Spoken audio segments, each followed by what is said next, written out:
Antrian truk yang memasuki pelabuhan Gilimanuk bertambah hingga 4 km sejak Rabu sore. Antrian truk ini belum terurai, sementara arus lalu lintas kendaraan keluarga hingga Kamis malam masih lancar dan antrian kendaraan masih sebatas loket masuk pelabuhan.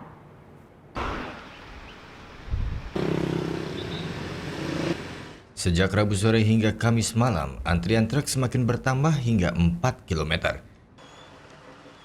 Penumpukan truk ini disebabkan karena larangan truk bermuatan besar menyeberang dari Pelabuhan Gilimanuk pada Jumat pagi. Wakapolres Jembrana Kompol Rai Laba menegaskan, truk bermuatan selain sembako tidak boleh menyeberang dari Pelabuhan Gilimanuk dan dari Ketapang.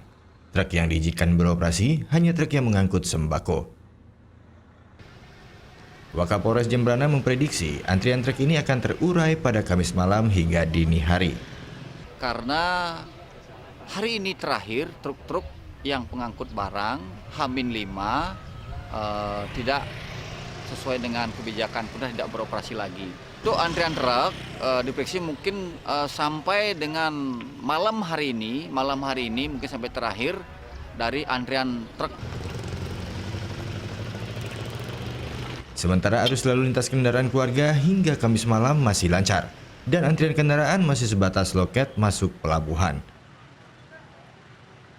Dari 3 jalur alternatif yang disiapkan untuk kendaraan keluarga, hanya 1 yang digunakan. Wakapolres memperkirakan peningkatan volume kendaraan keluarga akan terjadi mulai Jumat besok. Sementara antrian sepeda motor pada Kamis malam justru mengalami penurunan dibanding siang hari. Surya Sanjaya melaporkan untuk NET.